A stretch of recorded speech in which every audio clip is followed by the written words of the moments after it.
insyaallah ada jalannya, insyaallah, insyaallah, insyaallah. Kita satu habis. Alhamdulillah. Alhamdulillah nahmaduhu wa nasta'inuhu wa nastaghfiruh. Wa na'udzu billahi min shururi anfusina wa min sayyiati a'malina. May yahdihillahu fala mudilla lahu wa may yudlil fala hadiya lahu. Asyhadu an la ilaha illallah wahdahu la syarika lahu wa asyhadu anna sayyidana Muhammadan 'abduhu wa rasuluh. Allahumma shalli wa sallim wa barik wa karrim ala sayyidina Muhammadin al-fatihi lima ughliq wal khatimi lima sabaq nasiril haqqi bil haqq wal hadi ila siratikal mustaqim wa ala alihi wa sahbihi haqqa qadrihi wa miqdarihi al-'azim. Amma ba'du, fa nawayna ta'allum wa ta'lim wa tadhakkura wa tadhkir wa naf'a wal intifa' wal ifada wal istifada wal hatha ala tamassuki bi kitabillah wa sunnati rasulih sallallahu alaihi wasallam wa du'a ila al-huda wa dalalata ala al-khair ibtigha'a wajhillah mardatihi wa qurbihi wa thawabihi subhanahu wa ta'ala wa ala ma nawa sahibul ma'rifat al-kitab hujjatul islam al-imam Ghazali anna Allah yanfa'una bi asrarihi wa anwarihi wa ulumihi wa barakatihi wa nafahatihi fi din wa dunya akhirah wa ala ma nawa salafuna salih wa kulli niyatin salihah jami'ah fi dunya wal akhirah wa ila hadratin Nabi Muhammadin sallallahu alaihi wa sallam. Al-Fatiha. Billahi syaitanir rajim. Bismillahirrahmanirrahim. Alhamdulillahi rabbil alamin arrahmanir rahim maliki yaumiddin. Iyyaka na'budu wa iyyaka nasta'in shiratal mustaqim shiratal ladzina an'amta 'alaihim ghairil maghdubi 'alaihim waladdallin. Amin. Assalamualaikum warahmatullahi wabarakatuh.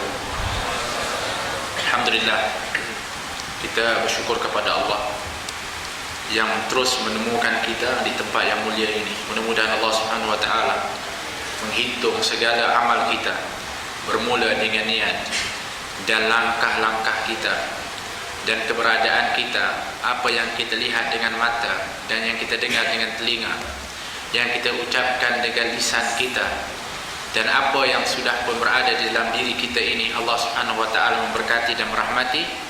Mudah-mudahan nanti menjadi saksi kepada Allah Subhanahu wa taala pada yaumul qiyamah, untuk menjadi saksi yang baik, yang insya-Allah akan membawa kebaikan dan diberikan tempat yang baik, yaitu syurga bersama baginda Rasulullah sallallahu alaihi wasallam. Qala radhiyallahu anhu nafa'ana Allah bi ulumihi fi darin amin. Ila an qala ada Adam masuk ke dalam tandas. Kita telah pun membahaskan mengenai adab-adab bangun daripada tidur, yang disebutkan akan pentingnya kerana ia adalah merupakan detik permulaan hari kita. Setiap sesuatu itu biasanya adalah bergantung kepada permulaannya. Kalau orang yang lumba lari itu bukan hanya sekadar laju akan larinya, tetapi yang penting adalah ketika berlepasnya atau detik permulaannya. Sebab itu kalau orang yang memang atlet, latihan untuk berlepas itu sangat penting. Sehingga kalau berlepasnya baik, maka akan insya-Allah pengakhirannya baik. Tapi kalau permulaannya buruk, maka memberi kesan kepada pengakhiran. Demikian kehidupan kita dimulakan dengan kita celik daripada tidur kita, bangun daripada tidur kita. Maka jadikanlah detik permulaan di dalam kehidupan kita pada setiap hari, iaitu bangun daripada tidur itu adalah permulaan yang terbaik, yang diisi dengan perkara yang sangat baik. Dimulakan dengan kalimat yang baik, dengan gerakan yang baik, dengan berpakaian yang baik, dengan sangkaan yang baik kepada Allah Subhanahu wa taala dan kepada makhluk Allah Subhanahu wa taala. Demikian yang telah pun kita bahaskan pada bulan yang telah lalu. Hari ini sambungan Biasanya orang yang bangun daripada tidur, dia akan ke mana? Biasanya, ghalib atau kebiasaan akan pergi ke tandas. Kenapa? Sekurang-kurangnya dia nak cuci mukanya mungkin. Tak, ini kebiasaan. Kita tak mengatakan bahawa orang yang memang kita ni bangun di waktu subuh, kita nak berwudu, kita nak sebagainya. Tapi pada siapa pun sebenarnya yang namanya manusia itu bangun, mereka akan menuju ke tandas, ke bilik air. Untuk apa? Untuk nak segarkan dirinya. Maka oleh sebab itu Imam Ghazali menyusunkan ketika bangun daripada tidur dan memakai pakaian, dah pun dibahaskan juga sedikit sebanyak sebelumnya tentang bagaimanakah daripada bangun tidur dan berpakaian. Bukan bermakna tidur tidak berpakaian, tidak semestinya.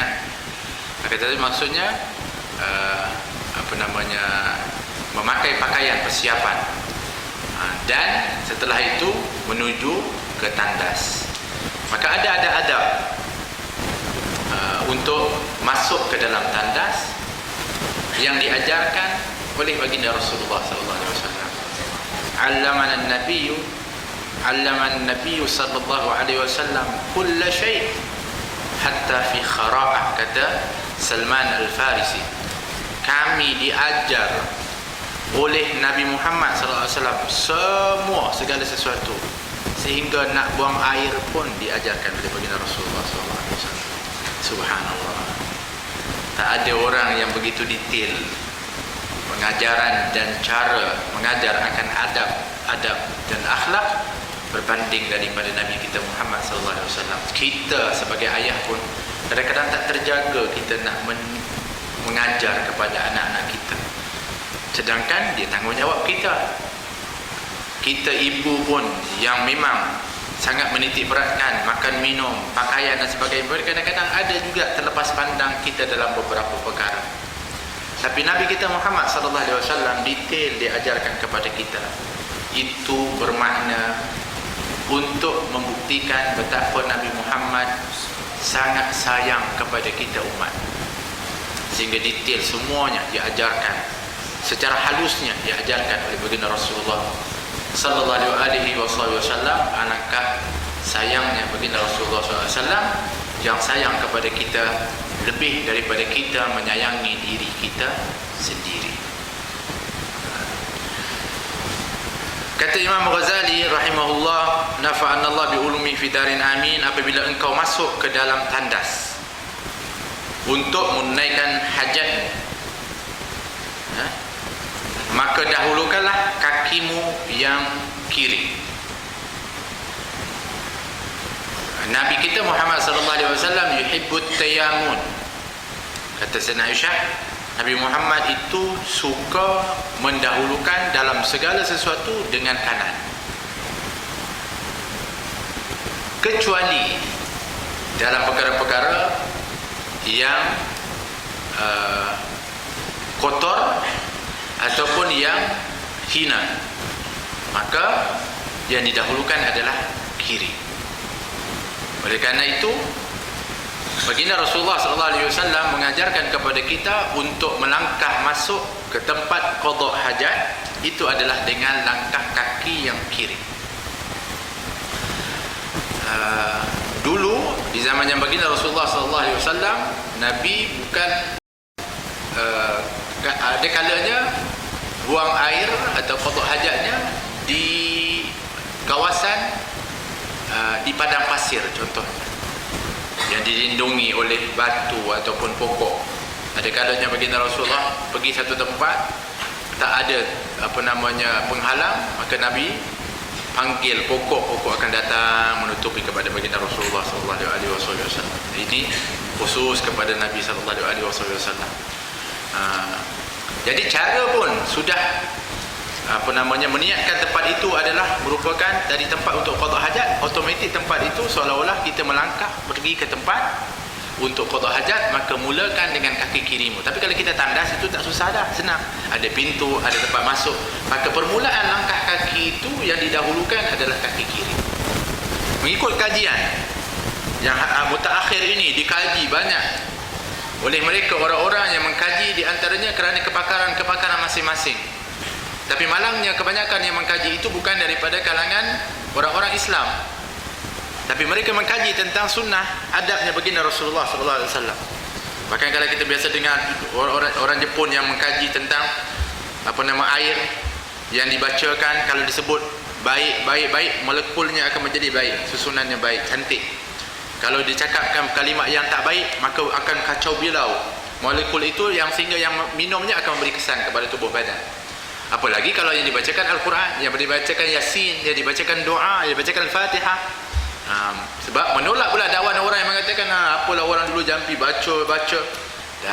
Ini dibukti dengan secara bukan hanya daripada segi sudut hujjah, daripada nas atau dalil yang telah dilakukan oleh para sahabat sendiri. Pernah merawat daripada seorang yang sakit, seorang muka kaum yang enggan untuk memberikan mereka makan minum, tapi akhirnya meminta pertolongan. Akhirnya baca Fatihah di air, kemudian diminum, sihat. Itu satu dalil. Tapi dari sudut saintifik pun sudah membuktikan rupa-rupanya, subhanallah, dengan membaca yang baik. Mulakan dengan bismillah. Sebab tu Syekh Mutawalli Sya'rawi dia ada pernah sebut ketika mana, dan kita juga pernah dengar daripada guru-guru kita, iaitu apabila seseorang itu minum air, dia nak minum air, maka mulakan dengan baca Bismillahirrahmanirrahim. Dan cara baginda Rasulullah SAW minum, dan itu adalah yang terbaik, adalah dengan cara 3 kali tegukan yang tidak bernafas di dalam bekas. Bermakna kalau Nabi minum Bismillahirrahmanirrahim, dia jauhkan supaya tidak bernafas di dalam bekas, dan disebutkan Alhamdulillah. Alhamdulillah. Kemudian mulakan Bismillahirrahmanirrahim. Alhamdulillah. Bismillahirrahmanirrahim.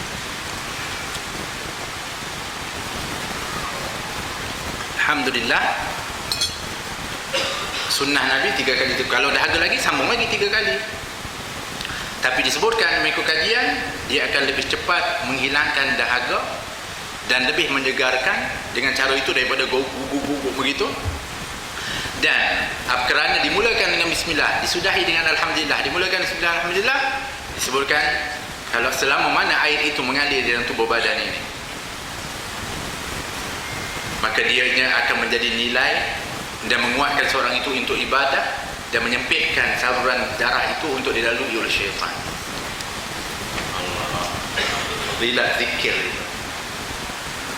Tapi kita kadang-kadang tak sempat nak baca kan, yang itu. Jadi kalau boleh kita praktikan. Banyak hikmah daripada sunnahnya baginda Rasulullah.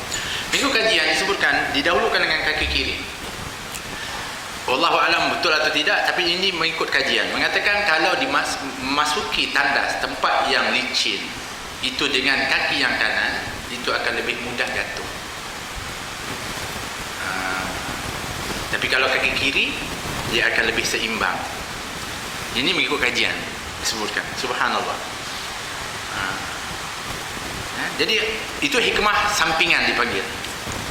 Tapi sebenarnya yang kita nak buat kerana apa? Kerana ianya sunnah baginda Rasulullah sallallahu alaihi wasallam. Tak ada yang lebih mahal daripada nilai itu. Kalaupun kita masuk kiri jatuh pun tak apa. Kerana yang mahalnya, yang hebatnya sunnah baginda Rasulullah. Bukan kerana jatuh tak jatuh, kerana sunnah baginda Rasulullah. Itu yang lebih hebat. Sebab kalau kita sebutkan, kadang kita mulakan tu nanti dia tak jatuh dan sebagainya, tiba-tiba jatuh, maknanya nak masuk dengan kanan-kanan balik. Tak boleh. Bukan kerana kiri atau bukan kerana jatuh atau tidak, kerananya ianya adalah sunnah baginda Rasulullah sallallahu alaihi wasallam. Dan untuk juga menggambarkan, kerana apabila seseorang itu memulakan dengan kanan, ianya adalah permulaan untuk dianya berkembang dengan kebaikan dan juga kebersihan, dengan perkara yang barakah dan rahmat. Kalau dimulakan dengan kiri, nampak seolah-olah ianya adalah suatu perkara yang kurang. Maka sebenarnya tindakan itu ianya memberi kesan kepada fizikal, kepada diri kita, kepada mental kita. Sebab itu Nabi suka berkanan-kananan, bermakna apabila seorang itu selalu berkanan-kanan dalam perbuatan baik dan sebagainya, dia akan termudah dan dipermudahkan untuk berbuat kebaikan, dekat dengan kebaikan itu. Adapun dengan perkara-perkara yang belah kiri, dia akan disempitkan daripada perkara tersebut, seolah-olah dikurangkan, tak banyak, tak suka, tak lama akan. Itu di antara hikmah yang disebutkan. Dan ketika engkau keluar daripadanya, maka dahulukan kakimu yang kanan. Jadi masuk dengan kaki yang kiri, keluar dengan kaki yang kanan. Dan janganlah engkau membawa sesuatu yang ada padanya tulisan nama Allah dan Rasul-Rasulnya. Dan jangan pula engkau masuk ke dalam tanah dengan keadaan tidak menutup kepala atau tidak berkasut. Jadi di antara larangan yang dilarang untuk dibawa masuk ke dalam tandas adalah kalau ada nama Allah, baik itu lafzul jalalah Allah ataupun nama yang lain, Ar-Rahman, Ar-Rahim, Asy-Syakur contohnya,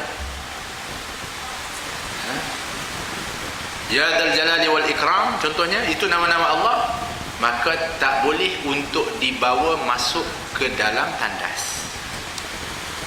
Baik, kalau sekiranya terbawa juga masuk, tak sempat nak dikeluarkan, maka mesti dipastikan dianya tidak terdedah, tetapi tersimpan di dalam tempat yang tersembunyi. Tapi cara yang terbaik adalah ditinggalkan di luar tandas. Kenapa? Untuk menghormati, mentakzim kepada kalimat yang mulia.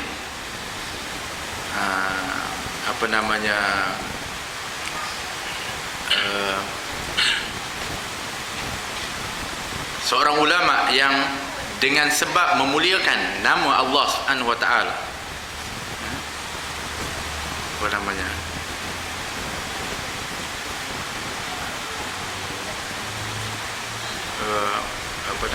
Bishrul Hafi radhiyallahu anhu, beliau pada asalnya adalah suka berpoya-poya, tapi beliau satu hari berjalan, disebutkan ini adalah salah satu sebab beliau mendapatkan kemuliaan oleh Allah Subhanahu wa taala. Pertama adalah ketika mana beliau sedang buat pesta di rumahnya, tiba-tiba datang seorang mengetuk pintu, maka disuruh pembantu perempuan dia, hamba perempuan dia untuk buka pintu. Maka ketika perempuan itu minta buka, maka dia lihat ada seorang darwish, iaitu orang yang berpakaian sufi dalam keadaannya. Kawan dia tanya, kenapa? Aku ingin jumpa kepada orang hamba rumah ini. Mengatakan, aku hamba, tak, aku nak jumpa hamba yang punya rumah ini. Mengatakan, yang di rumah ini yang kamu kalau nak jumpa itu tuan rumah. Tak, aku nak jumpa hambanya, dia sebutkan. Kemudian dia berlalu, maka dia pun keluar. Maka pembantu ni dipanggil oleh Bishrul Hafi. Siapa tadi? Dia kata ada orang miskin, pakaian biasa. Dia nak jumpa dengan hamba rumah ini. Dia tak nak, dia kata, saya kata tuan ada. Dia kata itu bukan tuan, itu hamba. Oh, dia pun dengar, dia hairan, dia pun pergi cari. Dia teringat sebab pertanyaan dia tanya dia, adakah dia adalah tuan ataupun hamba? Maka tersentak dia apabila dengar pertanyaan seperti itu. Maka dia pun kejar Syekh ini dengan keadaan dia tidak memakai selipar ataupun kasut. Maka dalam keadaan tidak memakai. Akhirnya ketika dia jumpa, maka ditanya, kamu itu adalah tuan ataupun kamu adalah hamba? Maka dia pun tersentak dengan pertanyaan itu. Itu yang pertama. Yang kedua, ketika dia berjalan satu hari, tiba-tiba dia melihat ada tulisan nama Allah Jafar Jalalah yang terletak di atas jalan, jatuh. Maka kerana dia, walaupun bagaimanapun dia suka berpoya dan sebagainya, tapi dia sangat memuliakan akan lafzul jalalah atau nama Allah Subhanahu wa taala, maka dia cepat-cepat ambil. Bahkan dengan duit yang dia ada itu, dia belikan minyak wangi dan dia letakkan minyak wangi di situ dan letakkan di tempat yang tinggi dan mulia. Pada waktu malam tersebut, dia tidur dan bermimpi, mengatakan, wahai Bishr, engkau telah memuliakan namaku di dunia, maka aku akan memuliakan kau di dunia dan di akhirat. Hanya kerana memuliakan nama Allah Subhanahu wa taala. Idzan kalau demikian, kita tak boleh untuk bawa nama-nama yang mulia ke dalam tandas. Mungkin ada pertanyaan yang mengatakan, kalau sekiranya handphone yang ada Al-Quran nama-nama Allah, yang itu kalau tidak dianya terzahir, maka tak apa. Seperti juga dalam otak kita ada nama Allah, ada yang kita hafal daripada Al-Quran, begitu tak bolehlah kita masuk tandas, tak, sebab kita tak lafazkan, tak zahirkan. Seperti itu juga apa yang ada perisian di dalam telefon ataupun apa saja.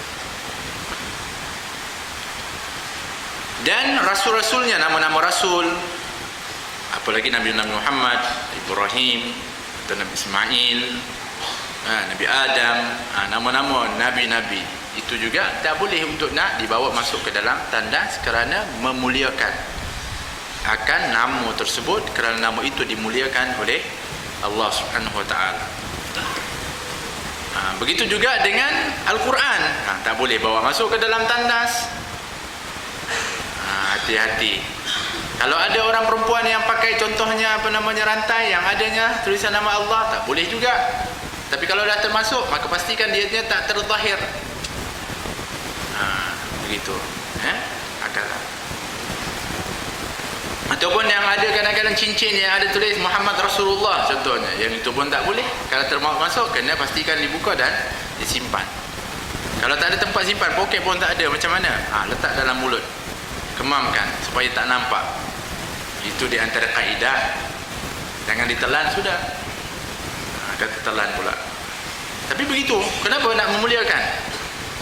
Akan nama-nama yang mulia, supaya tidak terhina kerana diletakkan dan dimasukkan di tempat yang tidak sepatutnya. Dan jangan pula engkau masuk ke dalam tandas dengan keadaan tidak menutup kepala. Dan ini adab masuk ke dalam tandas. Nak buang air adalah dengan memakai penutup kepala. Baik itu kalau pakai kopiah yang memang khas untuk tandas.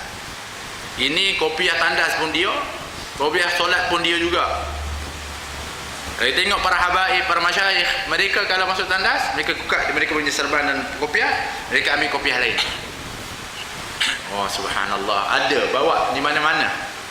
Khusus betapa mereka menjaga sunnah dan adab-adab yang diajarkan oleh baginda Rasulullah. Kita ikut dan itu kalau ada kopiah, nasib baik. Kalau tak ada, pakai. Bahkan disebutkan bahawa ketika seorang itu buang air ataupun dia buang air besar, sebenarnya syaitan akan melumurkan najis itu di atas, dari permulaan atas kepalanya.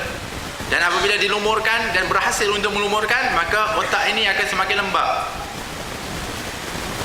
akan cepat lupa.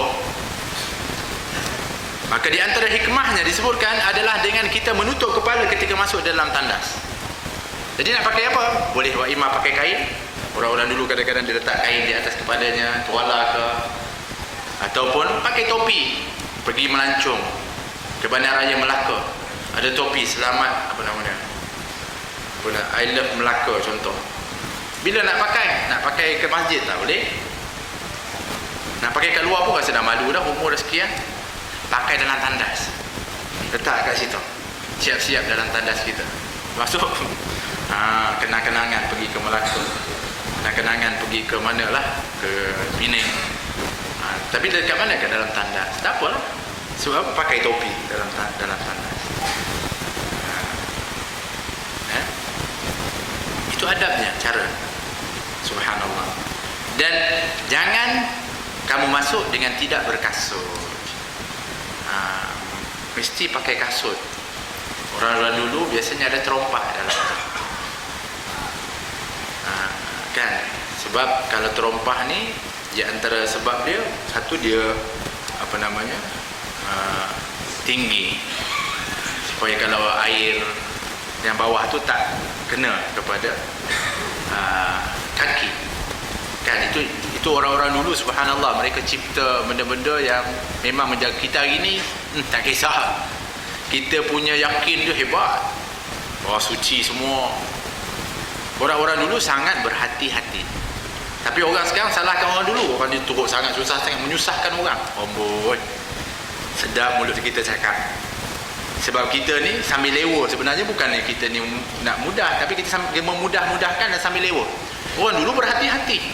Apa yang mereka nak buat, mereka cipta. Atau yang mereka nak buat, itu dia ukur semua. Dia fikirkan kesannya kepada ibadat, kesannya kepada apa yang mereka akan buat nanti. Itu. Dan buat terompah. Subhanallah. Kan? Jadi kalau terompah ini, kenapa? Ada bunyi. Boleh dengar. Kalau contohnya imam sedang solat, sedang mengimamkan, orang yang pakai terompah tu ketak-ketak ini baru sampai, tak apa, panjang sikit baca, tunggu dia. Itu kan? Tak, itu hikmah. Dia antara hikmah yang kalau kita lihat orang-orang dulu mereka buat. Kalau tidak pun mesti ada selipar dalam tandas kita. Dan ini adab yang diajarkan untuk kita nak buat ketika mana kita masuk ke dalam tandas. Sebab apa? Sebab ialah kalau disebutkan ikut kajian daripada segi sudut kesihatan pun, tempat yang paling banyaknya daripada bakteria, kekotoran, di dalam tandas. Tempat yang kita pijak itu. Jadi kalau pakai selipar, dianya akan melindungi daripada kaki kita, daripada bakteria-bakteria yang akan kena kepada kaki kita dan akhirnya akan naik ke tubuh badan kita. Itu kalau nak baca dalam bahasa yang lebih mudah. Tapi sebenarnya adalah sunnah baginda Rasulullah dan hikmahnya cukup banyak. Tapi berapa ramai daripada kita yang di dalam tandas dia ada selipar. Sebab itu di antara adab kita kalau sebagai tuan rumah, kalau ada tetamu, apalagi tetamu itu para ulama, orang alim, orang saleh, maka pastikan dalam tandas yang kita nak suruh digunakan itu ada selipar. Kalau tidak, Allah kesian dia nanti. Terpaksa kadang-kadang takut dia nak kena minta pula, ada tak selipar. Dia pun malu nak minta. Sebab bagi orang yang menjadi tetamu, dia tak boleh minta lebih-lebih. Kadang-kadang terpaksa dia seluduk dari luar selipar. Sebab kita tak menyediakan.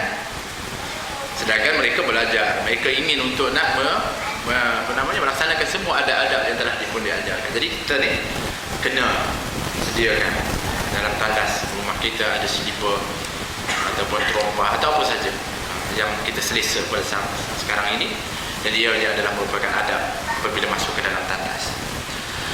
Dah masuk dah langkah dengan kaki kiri dah, kita dah pakai kasut dah. Cuma apabila kita sebut nanti berpakaian, kita disunahkan apabila berpakaian sesuatu, berpakai baju, berpakaian kepada selipar, itu disunahkan dimulakan dengan kaki kanan. Jadi ini sekarang ni kita langkah masuk kaki kiri, tapi kita nak dapat sunnah tambah lagi, iaitu pakai selipar dengan kaki kanan. Maka pijak di atas selipar satunya, sarungkan yang belah kanan, baru sebelah kiri. Allah, banyaknya bertindih sunnah yang kita dapat. Begitu. Macam mana nanti kita keluar daripada masjid pun disunahkan kita keluar dengan kaki kiri, tapi kita nak pakai selipar, pijak dulu di atasnya, karungkan belah kanan, karungkan belah kiri. Allah. Nak buka nanti, keluarkan belah kiri, lepas tu bawa kaki kanan. Allah. Susah Ustaz? Susah yang tu. Ya Allah. Tak tahu lagi lah. Taklah, yang ini benda ni sebenarnya senang, tapi kerana dia menjadi kebiasaan. Tapi kita kena ubah kebiasaan kalau dia bertentangan dengan sunnah, dengan adab. Biar kita korbankan kebiasaan kita itu untuk nak menurut kebiasaan baginda Rasulullah dan adab yang diajarkan oleh Nabi sallallahu alaihi wasallam. La yu'minu ahadukum hatta yakuna hawahu tabi'an lima ji'tu bih, kata baginda Rasulullah. Tidak sempurna iman salah seorang daripada kamu sehingga keinginan, kebiasaannya, kesukaannya itu adalah mengikuti kepada apa yang aku bawakan. Maknanya dia korbankan kesukaannya, dia korbankan kebiasaannya, dia korbankan kesesaannya demi untuk nak ikut apa yang dibawa ataupun apa yang diajar oleh baginda Rasulullah. Atau dalam bahasa yang mudah, mengorbankan kesukaan kita mendahulukan kesukaan Rasulullah. Baru sempurna iman. Dia dah tak sempurna iman. Mesti begitu. Baik, dan baca olehmu ketika hendak masuk ke dalam tandas itu akan doa. Jadi sebelum masuk, berdiri dulu. Sebab apa? Nak baca, kalau nak dilafazkan mesti di luar tandas. Sebab kalau di dalam tandas kita nak lafazkan doa yang ada kalimat lafzul jalalah, maka tak boleh untuk dilafazkan. Tapi boleh tak kalau kita doa dalam hati? Boleh. Tapi yang lebih baik ketika mana kita di luar tandas, kita baca sebelum masuk, Bismillah, a'udzu billahi min Allah, bismillahi a'udzu billahi minal rijzi an-najis al-khabithi al-mukhbith asy-syaithanir rajim. Bismillahi a'udzu billahi minal rijzi wan najis al-rijzi an-najis al-khabith al-mukhbith asy-syaithanir rajim. Baik, itu adalah merupakan daripada daripada salah satu doa-doa masuk ke dalam tandas. Yang biasa kita biasa dengar seperti mana dalam doa, Allahumma inni a'udzubika minal khubuthi wal khaba'ith. Boleh tak ayat tu? Sama? Boleh. Maknanya pun sama dengan doa yang ada di dalam apa yang disebutkan oleh Imam Ghazali, kerana ianya mengambil daripada hadis baginda Rasulullah. Adapun riwayat yang lain, Allahumma inni a'udzubika minal khubuthi wal khaba'ith. Bismillah, Allahumma inni a'udzubika minal khubuthi wal khaba'ith, ataupun Bismillah a'udzu billahi minar rijzin najis al khabithil mukhbis asy-syaithanir rajim. Artinya dengan nama Allah, aku berlindung dengan Allah dari kekotoran najis, minar rijsi, iaitu kekotoran najis, atau kekotoran an-najis, iaitu najis, yang najis. Al-khabithil mukhbith, yang keji lagi jahat, lagi menyuruh orang lain berbuat kejahatan. Al-khabith iaitu yang keji, yang jahat. Al-mukhbis adalah yang menyuruh orang lain untuk berbuat kejahatan. Asy-syaitan rajim itu syaitan yang terkutuk. Jadi al-khabith wal mukhbith itu adalah nama daripada syaitan. Betul, Allahumma inni a'udzubika minal khubuthi wal khaba'ith, disebutkan syaitan jantan dan syaitan betina. Kenapa? Sebab sebenarnya tempat tinggal syaitan itu di tandas. Dalam hadis yang lain disebutkan dalam Sahihul Bukhari, ketika mana menceritakan tentang azan, maka disebutkan bahawa ketika mana Bilal atau muadzin melaungkan azan, maka syaitan akan lari terkentut-kentut, kata baginda Rasulullah dalam riwayatnya. Mana tempat larinya? Ke tempat-tempat yang kotor atau di dalam tandas. Kita kalau azan bagaimana? Tandas juga. Dah azan baru pergi tandas. Kalau boleh tu jangan. Azan tu syaitan sedang duduk gelonggok dalam tu.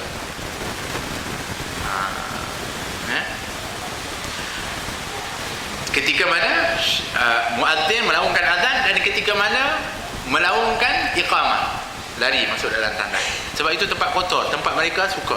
Maka kita nak masuk tandas, kena minta lindung kepada Allah daripada syaitan-syaitan yang ada dalam tu. Syaitan jantan ke, syaitan betina ke, yang sifatnya adalah mereka ini akan melakukan perbuatan yang keji dan juga mengajak kepada perbuatan yang keji dan juga kejahatan.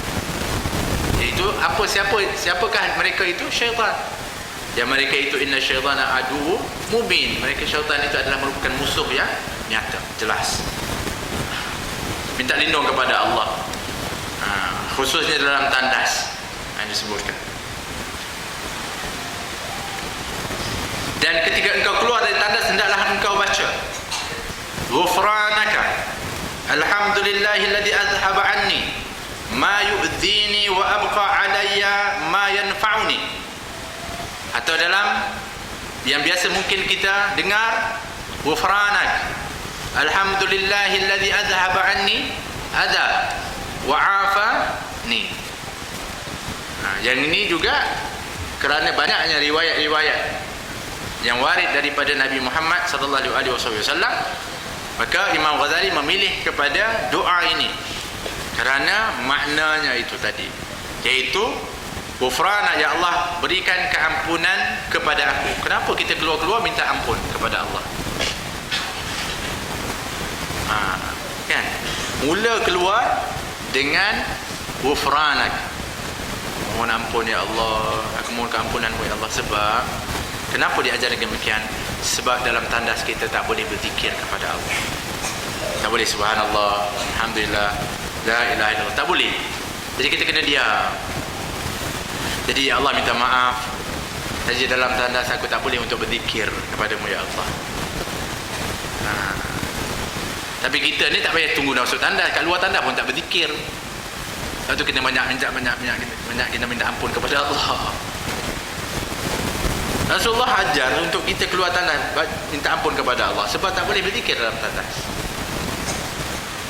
Untuk nak bagi tahu bahawa setiap waktu itu hendaklah diisi dengan zikrullah. Dan kalau kamu lalai dan lupa, kamu kena banyak beristighfar kepada Allah Subhanahu wa taala. Itu dia punya pengajaran yang nak dibawakan apabila kita keluar daripada tandas itu. Selain daripada biasanya minta maaf tempat berkhayal, tempat-tempat yang mengingati benda-benda yang keji, bukan-bukan, biasanya dalam tandas. Maka ketika mana mungkin kita teringat yang bukan-bukan, dan pandangan kita pada pandangan yang bukan-bukan, teringat perkara-perkara yang bukan-bukan, maka kena minta keluar dari tandas, minta ampun kepada Allah Subhanahu wa ta'ala. Dan ucapkan alhamdulillah, syukurlah kepada Allah. Sebab apa? Sebab kamu sudah pun dapat menunaikan hajatmu, yang kalau Allah tarik nikmat itu, Allah, alangkah susahnya orang yang minta maaf tak boleh buang air kecil dengan normal, dengan biasa. Alangkah menderitanya. Mungkin kita tak pernah kena macam tu, orang yang pernah kena tahu macam mana. Yang kadang-kadang terpaksa ditebuk untuk keluarkan di tempat lain. Maka selagi kita diberikan nikmat untuk kita diberikan oleh Allah, buang, walaupun perkara itu nampak kotor tapi itu nikmat Allah Subhanahu wa taala. Maka kita kena bersyukur kepada Allah. Sebab kalau kita bersyukur, Allah akan tambah nikmat. Allah akan berikan kepada kita untuk memudahkan kita untuk nak buat daripada perkara-perkara yang telah pun menjadi kebiasaan di dalam diri kita. Alhamdulillahillazi adhaba anni ma yu'dini. Segala puji bagi Allah, bersyukur kepada Allah yang menghilangkan daripadaku barang yang menyakiti aku. Ataupun alhamdulillahillazi adhaba anni adha, sama juga, yang menyakiti, yang mengganggu. Sebab yang namanya lebihan yang dibuang itu adalah lebihan-lebihan. Ianya adalah benda-benda yang tak baik dibuang. Yang lain semuanya yang manfaat itu telah pun dah kekal di tempat-tempat. Lepas tu disambung, wa abqa alayya ma yanfa'uni, dan mengekalkan kepada aku yang memberikan manfaat. Yang tak bermanfaat kau ya Allah telah keluarkan. Subhanallah. Ataupun adhaba anni adza wa afani, dan memberikan afiah kepada aku ya Allah. Afiah ini iaitu dengan kesihatan, dengan zat-zat daripada apa yang kita minum dan makan, yang kau kekalkan ya Allah. Alhamdulillah. Yang lain yang tak baik, yang tak guna, kau telah pun izinkan untuk buang dengan baik, dengan normal. Maka alhamdulillah ya Allah. Alangkah besarnya nikmat itu. Sebab benda itu sudah pun kita menjadi saksi. Kita pernah kenal orang yang memang tak boleh untuk buang dengan normal. Bahkan ada, saya pernah jumpa orang yang tak boleh, minta maaf, buang angin dengan normal, tak boleh. Ya Allah, kesian, seksa, kembung perutnya dan sebagainya. Allah, jangan tengok anak-anak kita kecil-kecil kan, kita kena sapu minyak telon tu, bukan semata-mata untuk dia nak keluarkan angin. Kalau tidak, tengok macam mana dia punya cerewet, macam mana dia tak boleh tidur, dia tak boleh. Betul, ini orang perempuan lah tahu, orang lelaki sabar semua. Tahu penyabar orang lelaki, memanglah. Tapi anak nangis sabar, tidur, buat tak tahu.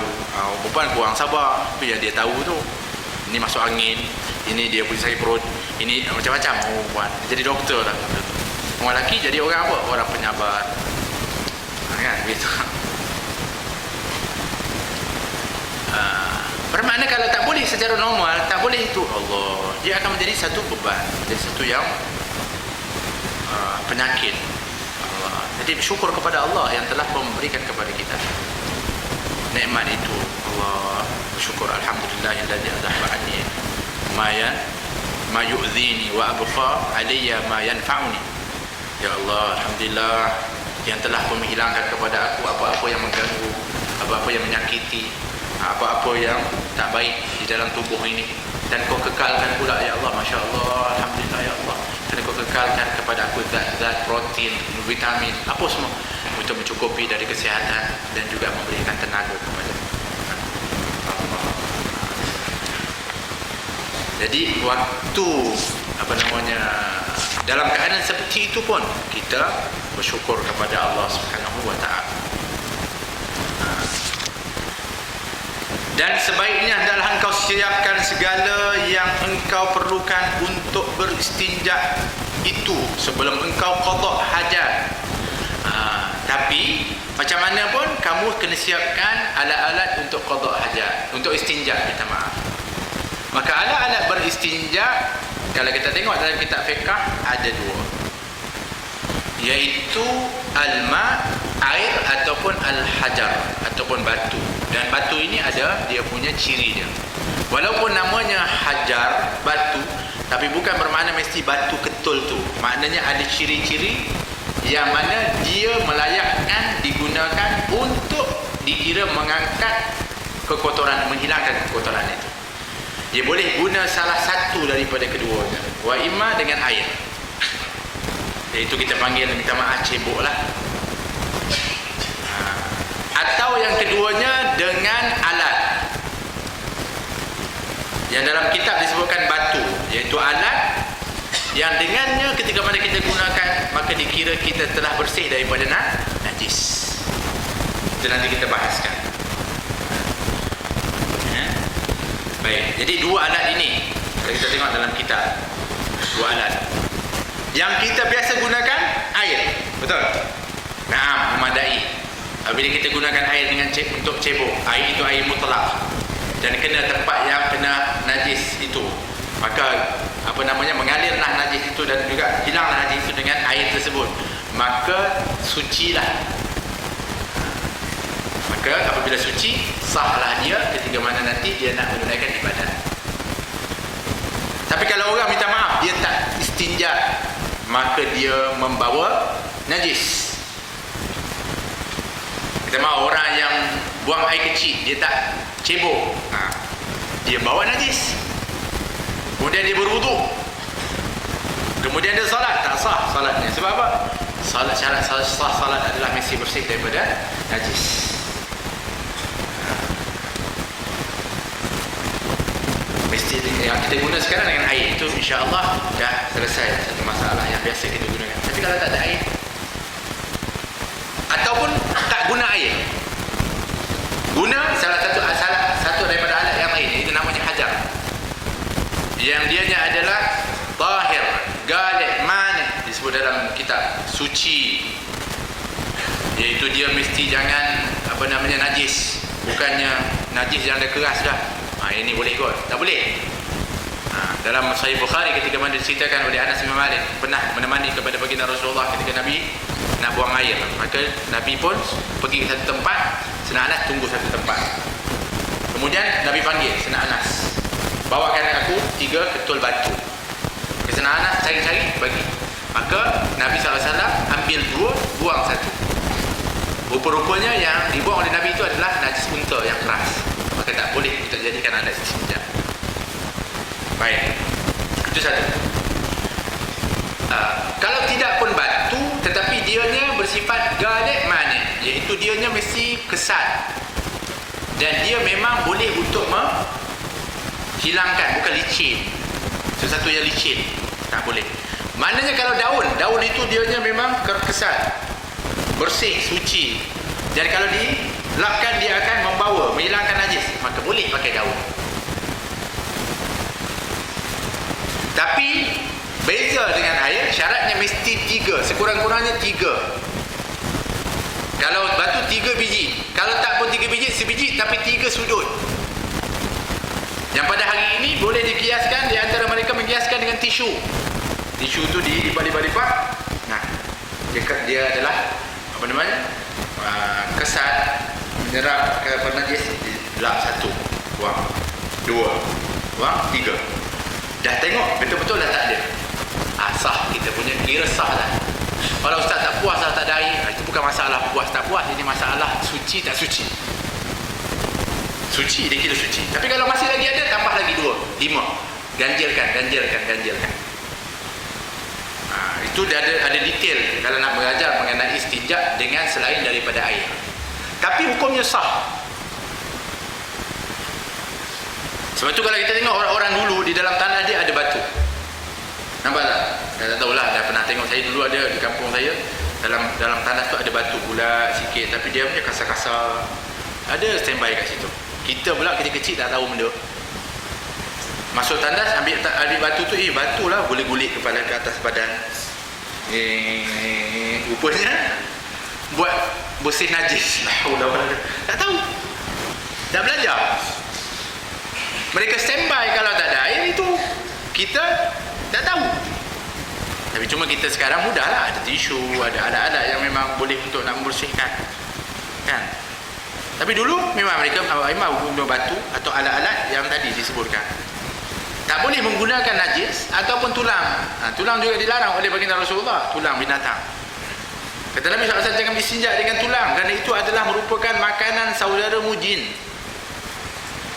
Bukan jin tu makan tulang. Kalau jin dah makan tulang, dah lama dah kita kena marah makan sup tulang. Tak. Dan kalau kita jin makan tulang, lama dah kita buang, tengok-tengok hilang tulang, itu jin makan. Tak.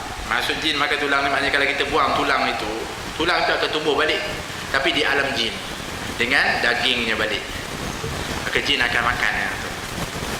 Sebab tu kata Habib Muhammad Al-Haddar, kalau kamu nak pastikan tulang yang kamu buang itu hanya dimakan oleh jin Islam, maka apabila kamu nak buang, ucapkan Bismillahirrahmanirrahim. Yang akan makan hanya jin Islam. Nampak? Masya Allah, ada persaudaraan kerana persaudaraan iman, akidah, hatta di dalam kepada jin.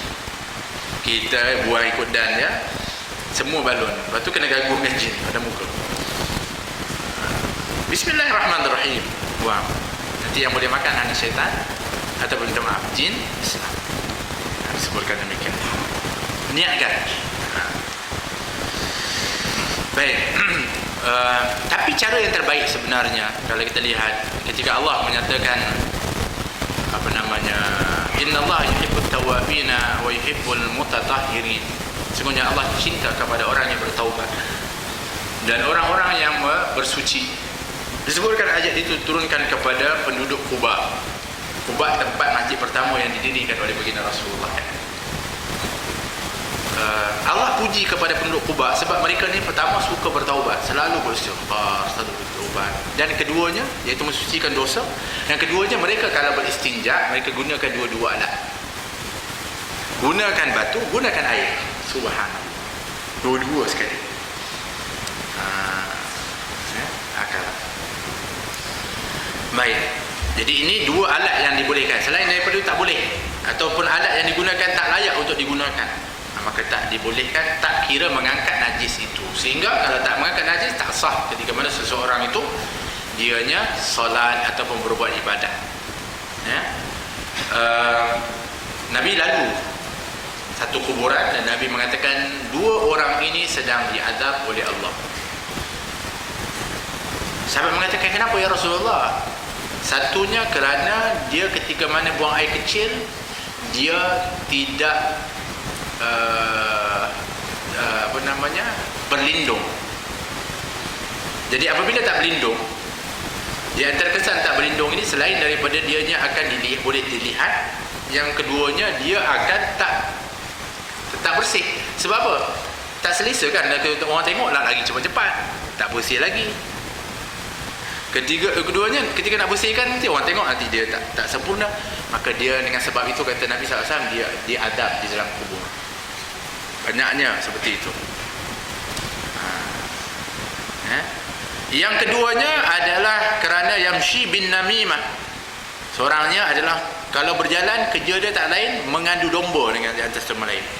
Pergi ke orang ni, cerita buruk orang lain. Supaya apa? Orang benci kepada orang. Jumpa orang ni, benci, cerita pula buruk orang lain, untuk benci pula orang tu kepada dia, melaga-lagakan. Yang ini paling cepat nanti dia azab di dalam kubur. Dan termasuk dalam hadis yang disebutkan juga, di dalam hadis yang lain, Nabi mengatakan syirarul khalqi atau syirarun nas, seburuk-buruk manusia itu adalah al-masya'una bin namimah, orang yang berjalan mengadu domba. Itu orang paling jahat sekali, kata Nabi SAW. Yang kedua, al-mufarriquna bil ahibbah, iaitu memecahkan di antara orang yang saling kasih mengasihi. Orang ni sayanglah, tiba-tiba dia pecah belahkan. Yang ketiganya, yang menabur fitnah. Kerja dia menabur fitnah. Ini adalah syirarun nas, orang yang paling jahat.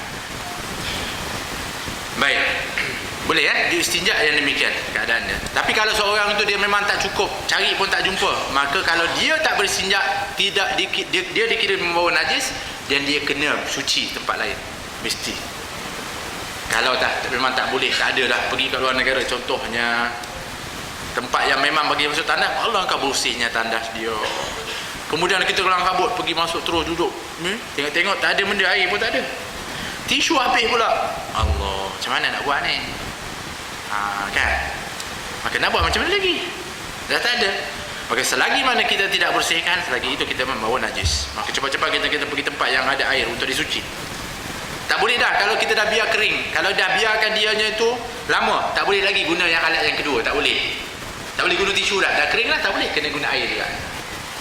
Apalagi kalau dia mengalir tempat yang lain, tak boleh dah guna daripada alat itu. Dia hanya khusus boleh guna alat selain daripada air, yang namanya hajar tadi, kalau dianya masih baru, dah habis keluar, ataupun dia tidak kena pada tempat yang lain, memang dia keluar tempat tu je, atau depan ataupun belakang, minta maaf, macam tu baru boleh. 1, 2, 3, kalau tak cukup 4, 5, tak cukup 6, 7, kalau tapi minimumnya berapa? 3. Tak, kalau 2 dah bersih dah 2 ni, tak sah juga. Dah bersih dah 2, cukup dah, keluar. Tak sah. Tetap najis. Mesti sekurang-kurangnya 3. Baik.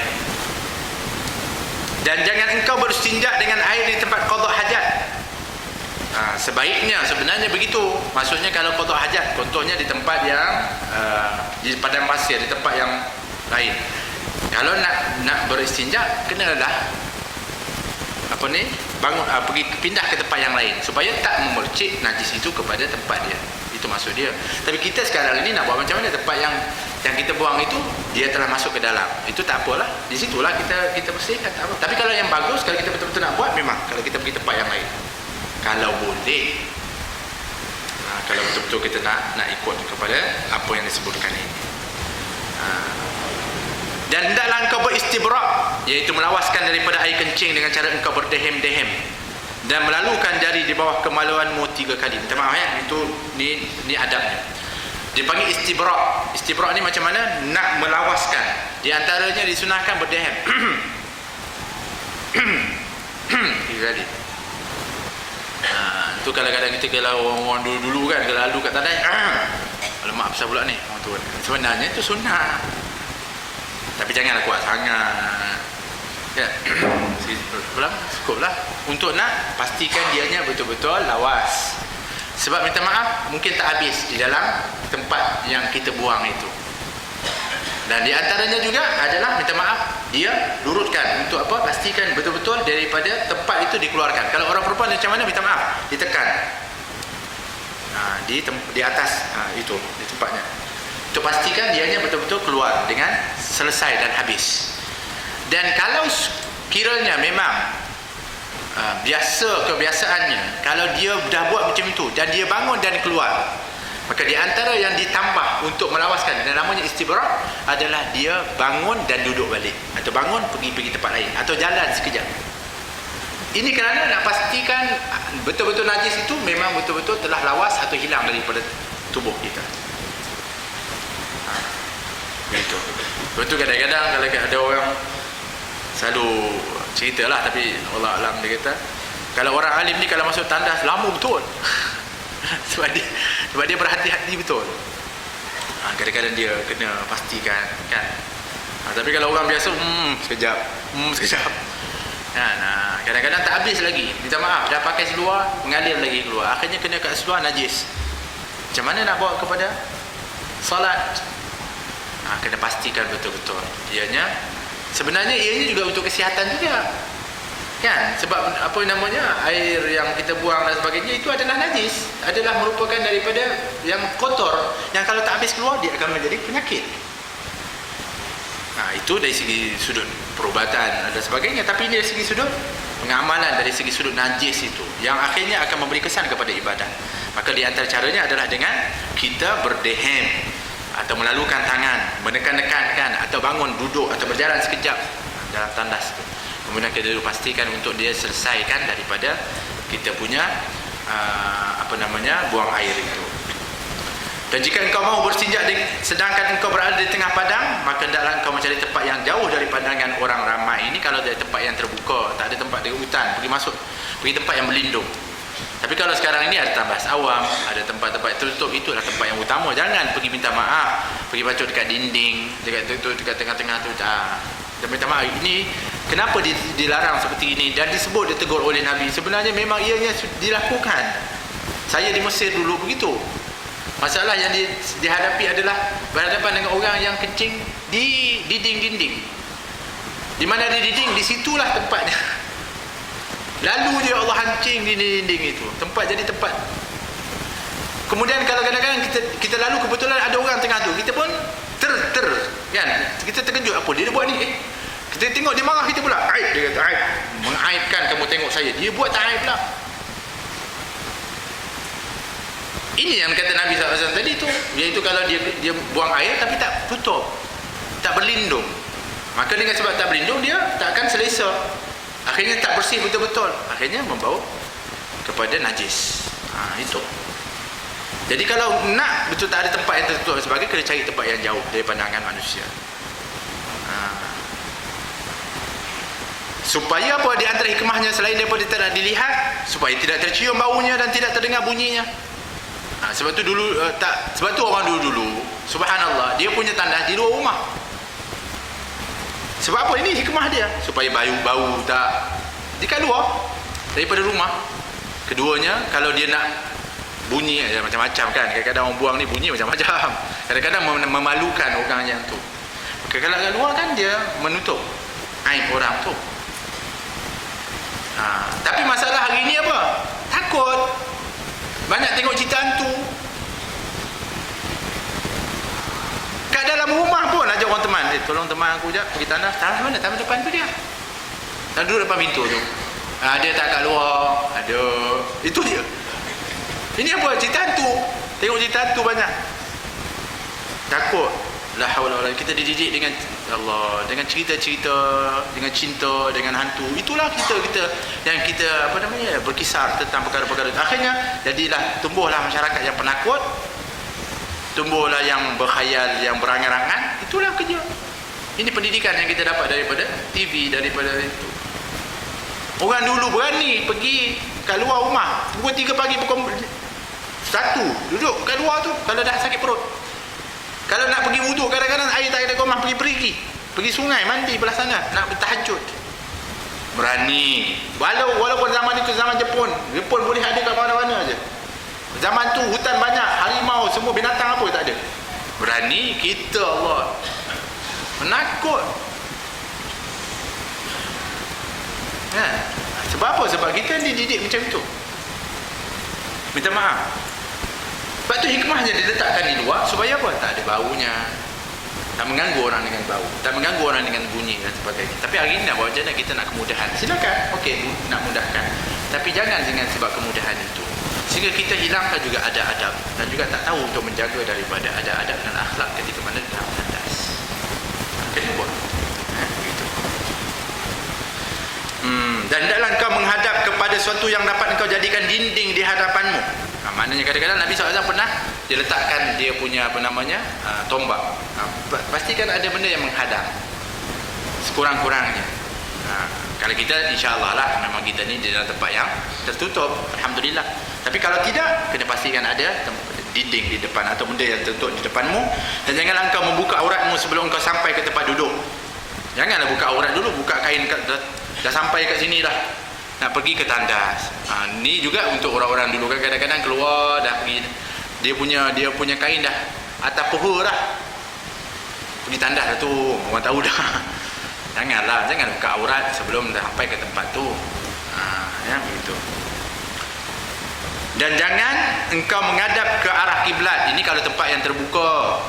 Tempat terbuka jangan menghadap kiblat. Ini adab. Dan jangan menghadap kepada matahari dan bulan disebutkan. Jangan menghadap kepada kiblat dan jangan menghadap matahari dan juga bulan. Dan jangan pula engkau membelakangi yang demikian itu. Dan jangan juga membelakangi kepada kiblat. Kiblat sini. Jangan menghadap dan jangan membelakangkan. Sebab apa?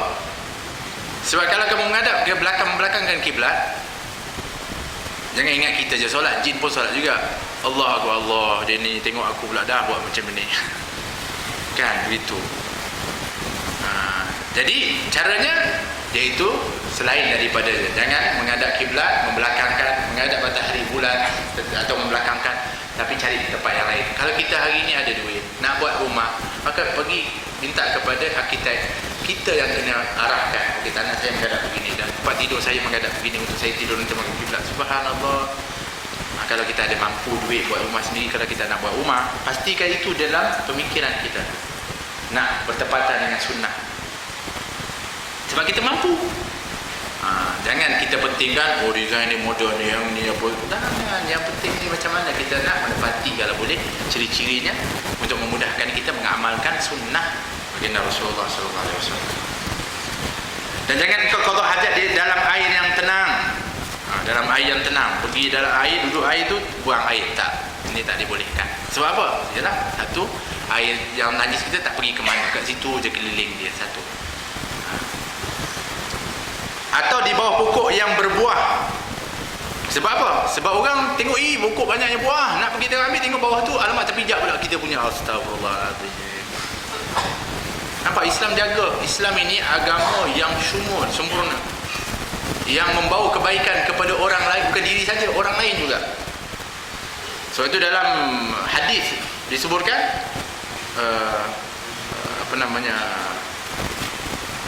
afdalul a'mal ba'da al-fara'id idkhalu surur ala mu'min, disebutkan seafdal dan sebaik amal setelah fardu adalah memasukkan kegembiraan ke dalam hati orang beriman, menggembirakan orang yang beriman. Itu amal yang terbaik setelah fardu.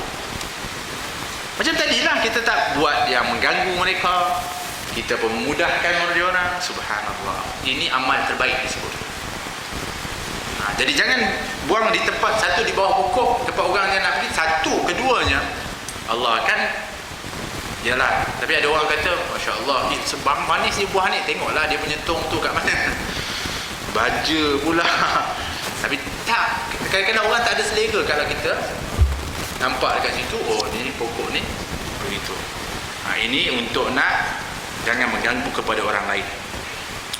Dan jangan pula di dalam lubang. Kenapa? Tempat lubang ini wa imma tempat tinggalnya binatang-binatang. Bukan kita ni kena sayang, kita ni kena beradab, berakhlak bukan hanya kepada manusia, bahkan kepada makhluk yang lain. Nabi SAW, siapa yang tak diakhlakkan oleh baginda Rasulullah SAW? Bagaimana kasih sayang Nabi kepada siapa pun, hatta kepada haiwan, hatta kepada tumbuh-tumbuhan, hatta kepada jamadat, benda yang tidak bernyawa.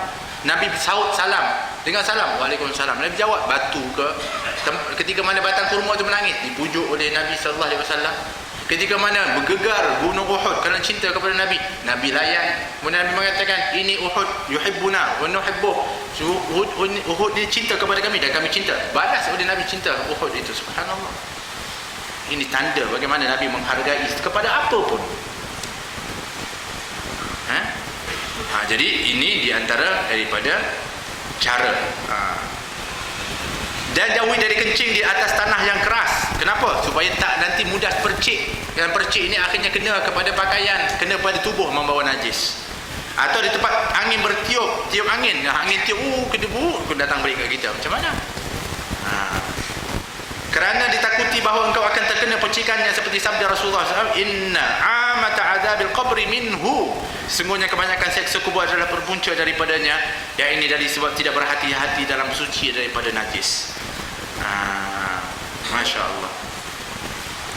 Dan hendaklah kau duduk ketika qada hajat itu dengan memberatkan sebelah kakimu yang kiri supaya lebih mudah keluar najis. Ini cara dia. Ini macam mana? Dudukkan. Beratkan kaki yang sebelah kiri. Kaki yang sebelah kiri. Gitu. Ya. Jadi diberatkan kaki yang sebelah kiri. Sini, dudukkan. Dan memang waktu kali buka dia akan lebih mudah, lebih lancar. Itu di antara cara yang sepatutnya. Tapi kali ini ialah kadang-kadang cangkok, kadang-kadang duduk. Tapi itu adalah yang sebaiknya. Kalau dia dapat diperhatikan daripada awal. So sekarang nak ubah balik, Allah takut Ustaz saya punya kaki dah tak kuat dah. Tapi yang afdal begitu. Dan sebenarnya dianya lebih lancar, lebih memudahkan apabila seseorang itu dia buang air dengan kedudukan seperti itu. Dan janganlah engkau kencing dalam keadaan berdiri kecuali ketika darurat. Ini juga perlu kita faham. Memang dalam Sahih Bukhari kalau kita lihat, Nabi diriwayatkan pernah dilihat kencing berdiri. Tapi kita kena faham ya. Jangan itu dijadikan dalil untuk kita kencing selalu berdiri. Kata Imam Ghazali, jangan kencing berdiri sebab adab kencing itu duduk. Adab buang air itu duduk. Cuma kadang-kadang darurat saja yang membolehkan. Seperti mana Nabi, kenapa Nabi buat begitu? Sebab Nabi ni begini. Kalau sesuatu yang Nabi buat selalu buat. Kemudian tiba-tiba Nabi buat yang lain. Kenapa? Kata Sayyidina Aisyah, sebab Nabi takut itu menjadi wajib. Satu. Yang keduanya, Nabi nak berikan juga sedikit jalan keluar. Ini sayangnya baginda Rasulullah SAW. Tapi jangan gunakan peruntukan itu yang Nabi kadang-kadang buat itu untuk menjadi rutin. Sepatutnya kita kena buat yang terbaik dulu. Tapi kalau dalam keadaan darurat, masuk tandas memang dah tak ada lah. Semua kunci orang lama tak boleh tahan dah. Maka ada tempat yang berdiri tu minta maaf. Maka kadang kita paksa juga. Tapi dengan penuh penyesalan, alamak dah selesa kan. Bukan memang memang itu dicari, jangan. Gitu. Dan himpunkanlah di dalam istinja itu antara menggunakan batu, boleh diganti dengan kertas, tisu dan air.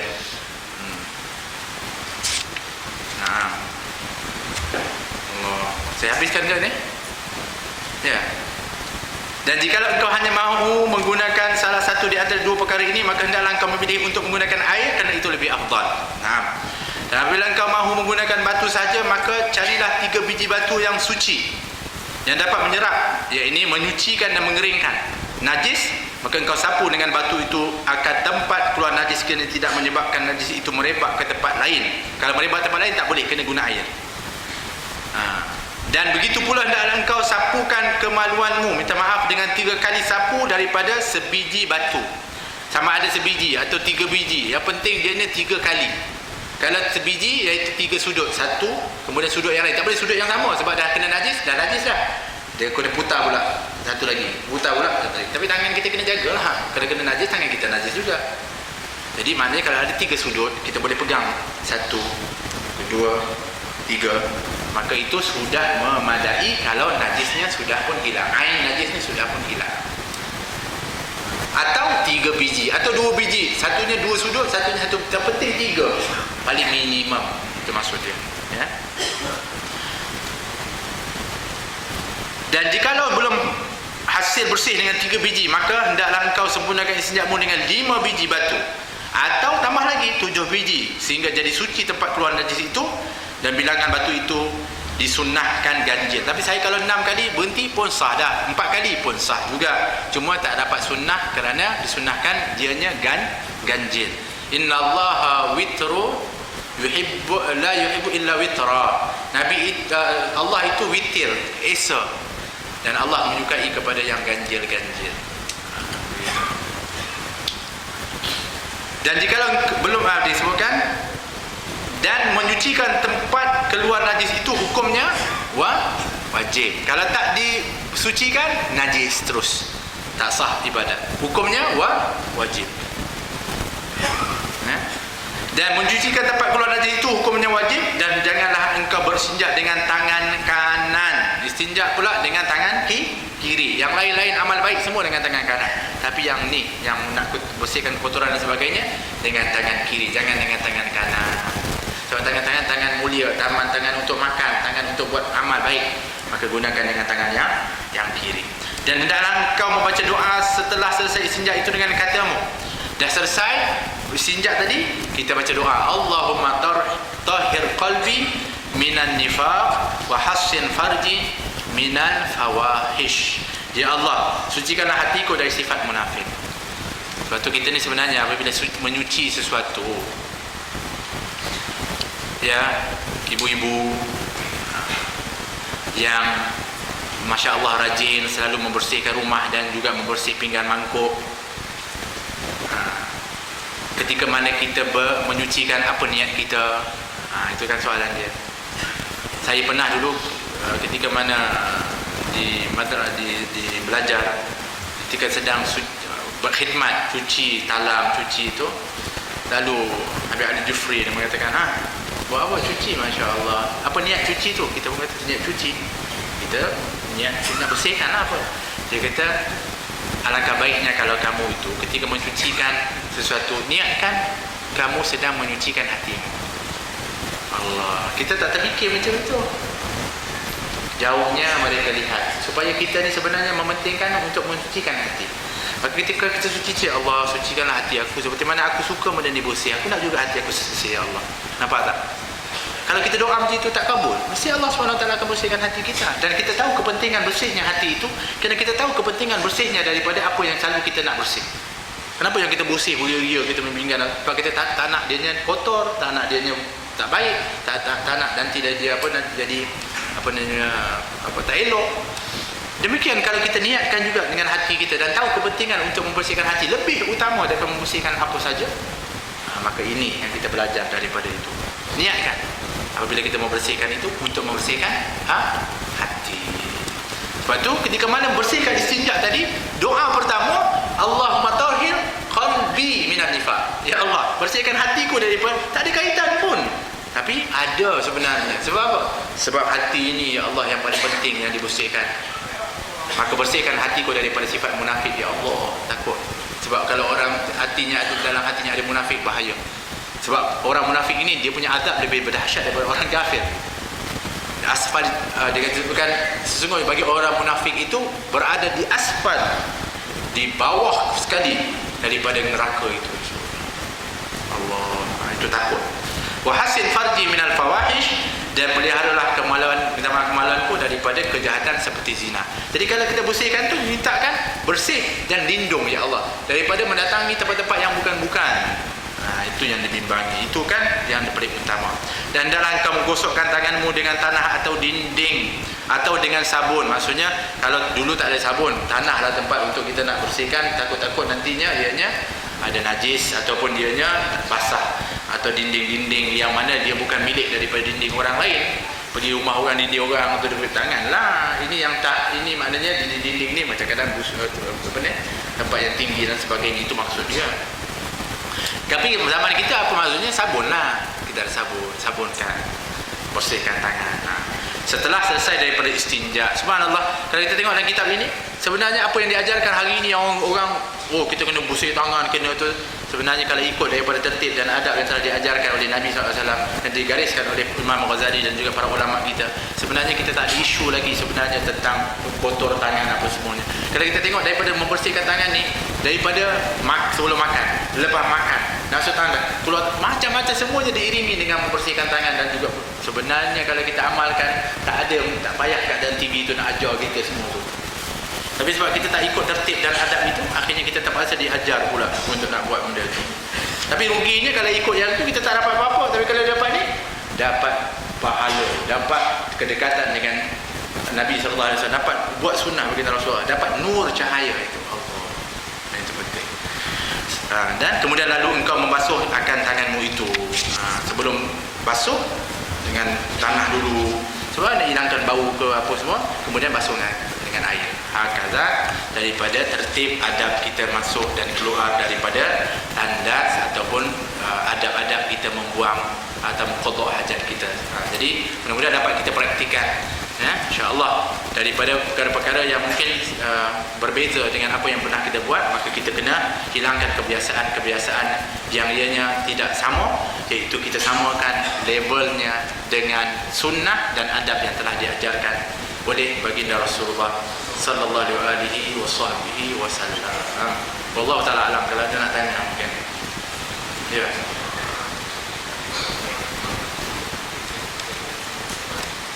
Okey, pakai apa? Logo-logo ya. Kalau ada logo di baju tertulis Muhammad Rasulullah atau Allah Muhammad, tak boleh juga, kena buka. Kalau sekiranya dia ada yang lain. Tapi kalau tidak, tadilah pastikan dia ditutup, tak dilihat. Sebab tu kadang-kadang yang kita nak tulis, nak tu pun kita kena pastikan juga supaya tak menyusahkan kita. Memang kita nak menghayati, nak tulis bagus, tapi nanti masalah tadi nak masuk ke dalam tandas tu. Sebab tu dia di antara adab, kita panggil apa, para ulama kita jarang dari segi sudut tu. Tapi kalau ada pun simbol, seperti mana simbol-simbol apa, capal dan sebagainya, boleh, tak ada masalah untuk kita bawa masuk. Tapi kalau kita ada adab lebih lagi, kita tak bawa, tapi tidak membawa dosa juga kerana dia tak ada kalimat-kalimat itu. Cuma ianya adalah daripada syiar, untuk mengingatkan kita dan rindu kita kepada Nabi kita Muhammad sallallahu alaihi wasallam. Nah, lagi. Ya.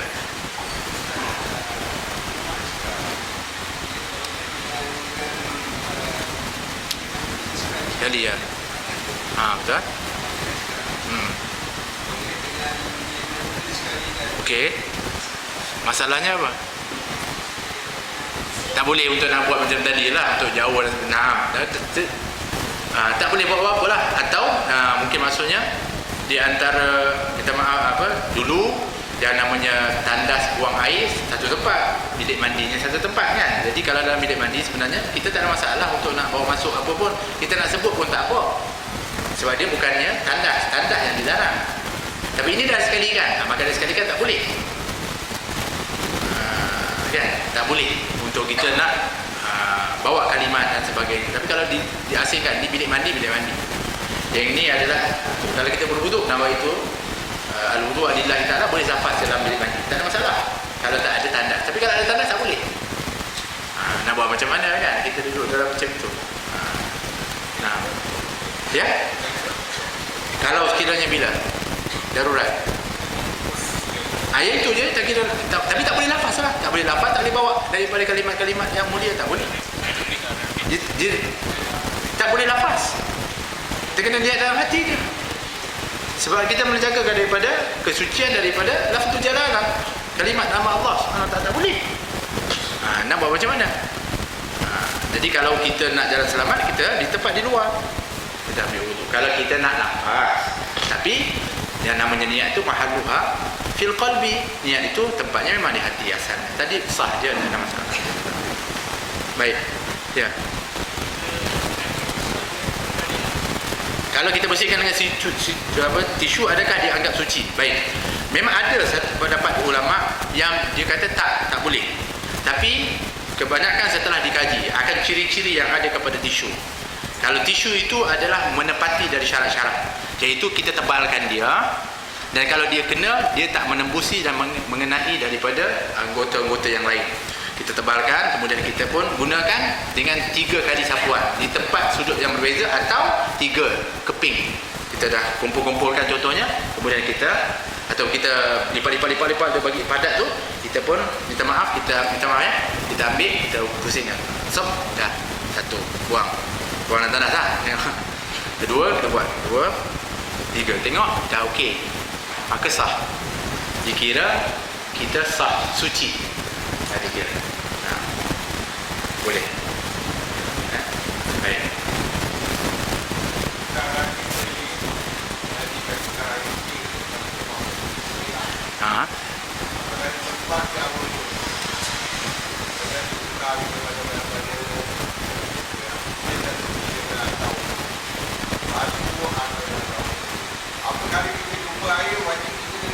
Okey, bagus, soalannya baik. Kita pergi tempat, kita tak ada tu, kita pergi ke hutan, tempat yang jauh, kita tak ada air. Kemudian setelah itu kita pun bersihkan menggunakan daripada alat tadi. Alat itu bertepatan dengan syarat. Dan memang 3 kali atau 5 kali atau 7 kali lah, maknanya semua itu memang bersih betul. Selesai dah kita, dikira suci. Kemudian kita jalan-jalan jumpa air. Perlu tak kita bersihkan dengan air? Tak wajib bagi kita membersihkan air. Tadi itu sudah selesai dah. Dah sah dah. Walaupun kita ada air di sebelah kita ni, air ada. Kita ada alat. Kita guna alat, tak guna air. Sah juga. Tapi apa kalau kita pegang tu, baru dia ada. Itu kalau Daun-daun, kadang-kadang nak buang. okey begini. Itu maksudnya kita kena pastikan dia bersih. Tapi ingat, kalau sekiranya dia sudah hilang airnya dan dia nampak jelas bersih, dia bukan masalah tadi aduh tak selesa, dia tak, bukan, ini masalah hukum. Hukumnya tetap dikira tahir, suci. Dan kalau kita kata tak selesa, ada air kita nak basuh, alhamdulillah kita termasuk dari golongan tadi yang macam ahli Quba, digunakan dua-dua alat. Itu yang terbaik.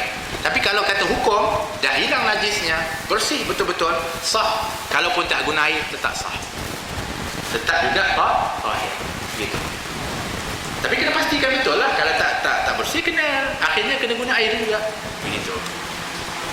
Nah. Ni sekejap.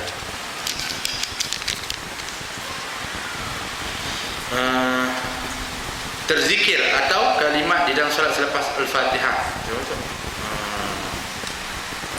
Tercicir atau kalimat dalam solat. Tercicir ke apa? Tersebut kalimat dalam solat selepas Al-Fatihah. Okey. Tersebut kalimat. Okey, baik. Dalam solat, kalau sekiranya antara yang dilarang ketika solat yang boleh membatalkan solat adalah bercakap. Tapi kalau ianya tidak sengaja, maka kalau dia tidak melebihi daripada 6 kalimat,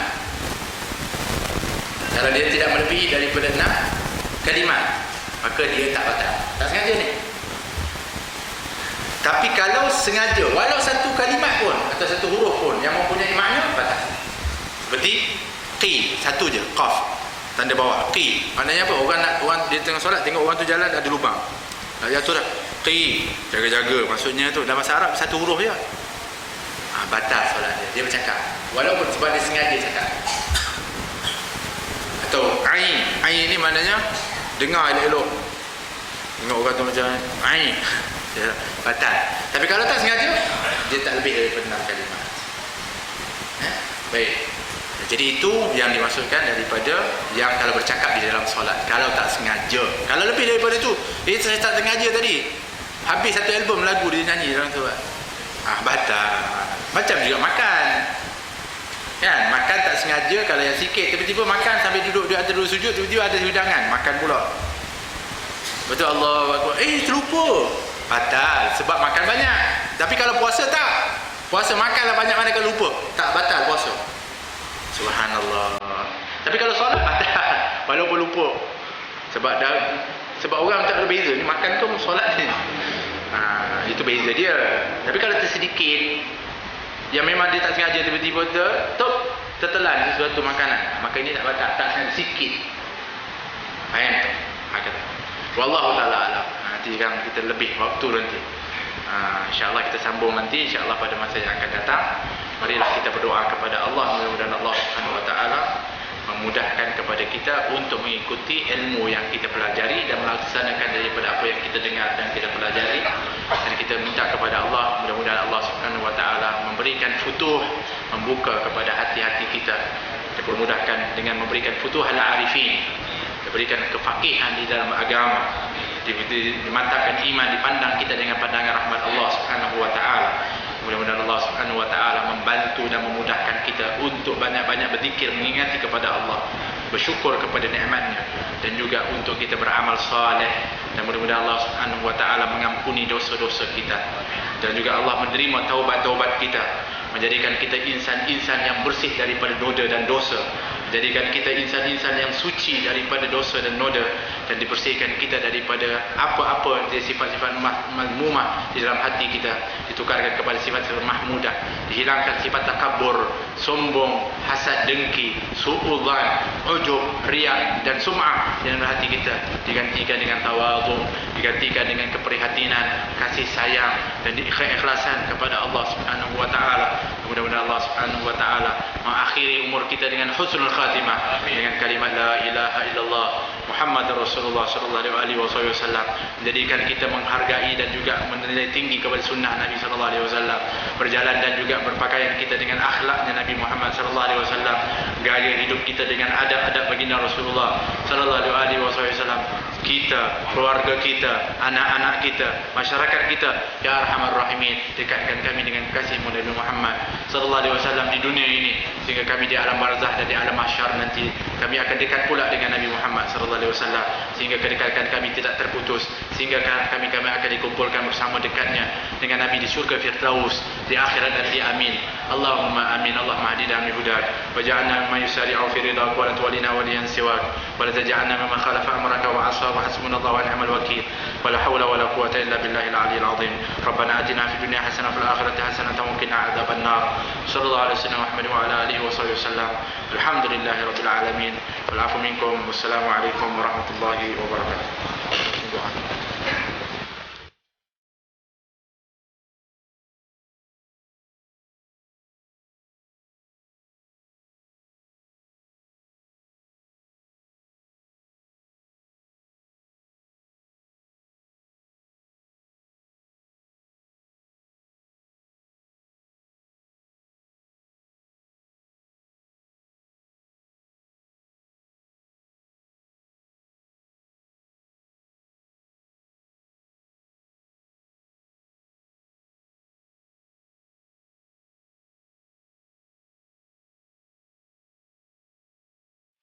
Let's raise our hands.